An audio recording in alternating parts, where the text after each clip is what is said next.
Round 1. First round. Risa Paswit. Shorter, stockier, pero may lakas. Mas matangkad naman si Apisada Tantawa.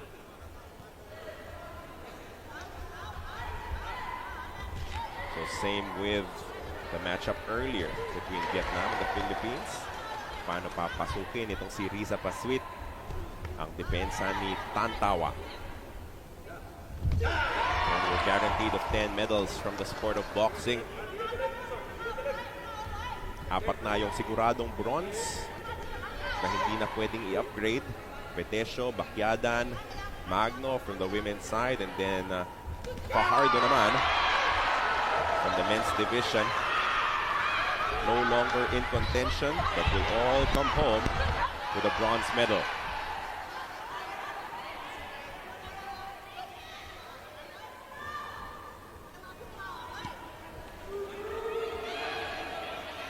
Warning for pushing against Risa Paswit. Good right straight na binitawan nitong si Tantawa. 1-1-2 combination.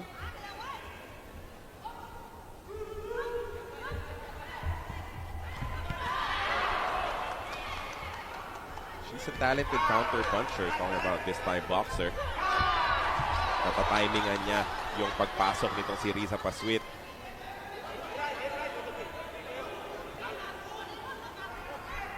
She's seeing the signs pag ready na umatake si Riza. Nakikita niyang paparating kaya nabibitawan niya yung kanyang mga counter punches. Tapos biglang mabilis na kombinasyon. Paswit will have to make this a fight. Talagang kailangan niyang gawing matinding laban on the inside. Itong harapang ito. And that is what she will try to do throughout this match.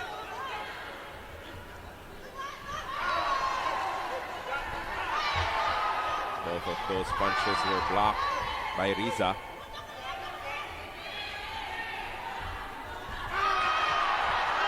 Yung tulong ng kombinasyon niya yung tumama doon.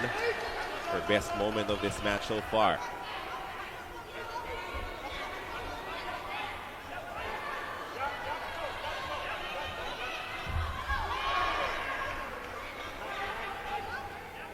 Apisada Tantawa. Connecting with a jab and then a straight.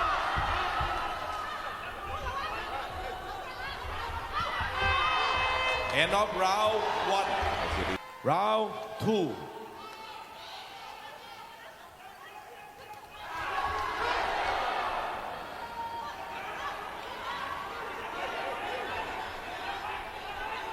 Warning for the angle of the punch. Pasampal daw, sabi ng referee. But again, ito na yung mas agresibo na si Risa Paswit. That is the only way that she can score a win here in this matchup. Kailangan dumiin, kailangan masaktan mo talaga itong boksingera mula sa Thailand. She will have to eat some leather on her way in. But that is just a chance that she'll have to take.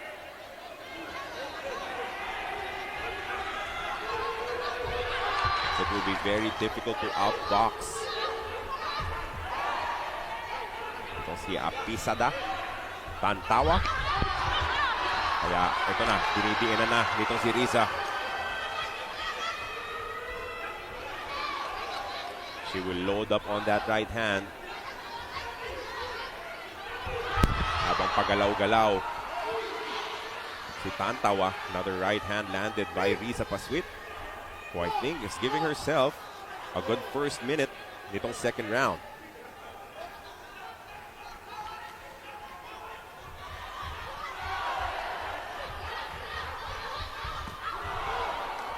Right hand, partially blocked.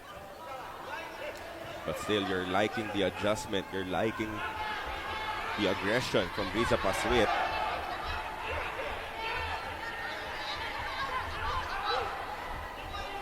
Apisada trying to re-establish her jab. Tapos nahuli niyang papasok. Itong si Paswit.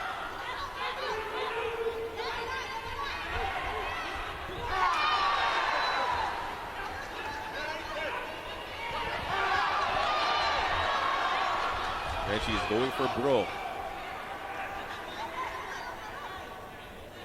Paswit will be warned for pushing. Pero yan lang ang paraan para makalapit. Kahit na nga tamaan ka papasok. Naghahanap ng mas malakas na patama itong si Riza. Final 35 seconds of this second round. Overhand right landing. Pero nakikita na rin kasi nitong si Apisada Tantawa na yun yung karaniwang binibitawan nitong si Riza Paswit. Kaya naangguluhan na rin niya. Even if she can't block it, even if it will connect a little bit, nalalayo niya yung ulo niya. She's able to turn away from it to limit the effectiveness. Oh, a 1-point deduction for Riza. End of round 2. Final round.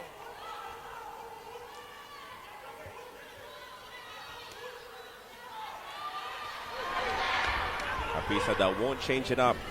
Mananatili lang siya sa kanyang sariling galaw, her own flow. Another warning for Riza Paswit.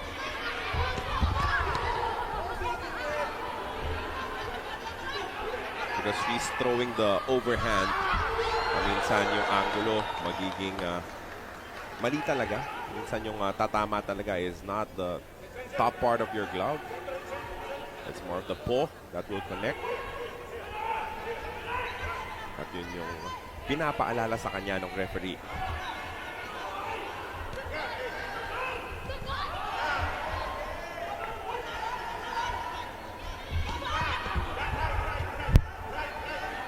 Riza still marching forward. First minute is now history here in this third round.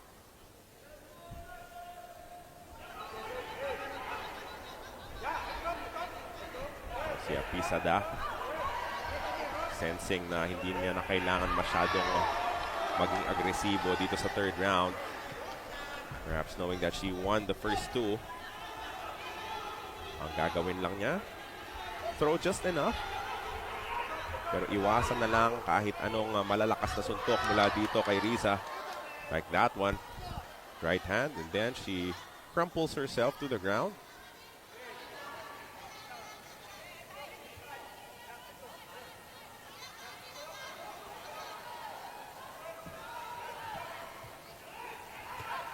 A good combination. But another warning.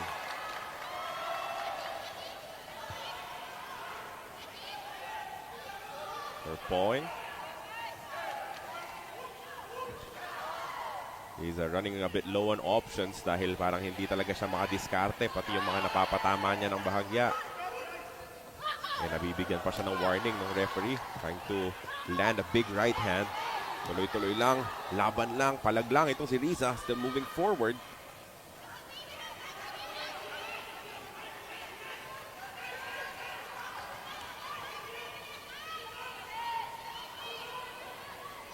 Down to the final 23 seconds of this match.